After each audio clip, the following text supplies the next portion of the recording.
काम करणं हे कनिष्ठ आहे, हा नालायक विचार लोकांच्या डोक्यात काय येऊन बसला हेच कळत नाही. काम करणाऱ्याला भूषण वाटावं, काम करणाराचं भूषण वाटावं. ज्या दिवशी आपल्या देशातल्या प्रत्येक नागरिकाची मानसिकता अशी होईल, महाराज श्रम कष्ट हा देव आहे, कर्तव्य म्हणून आम्ही कर्म करणार आहे. ज्या दिवशी भारतामध्ये त्याच्याकरता आंदोलन होईल की आम्हाला काम पाहिजे, त्या दिवशी भारत विश्वगुरु होईल.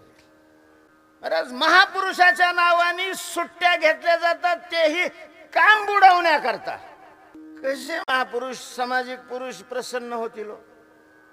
ही मानसिकता जोपर्यंत बदलत नाही तोपर्यंत ना देशाचा विकास होईल ना कशाचा.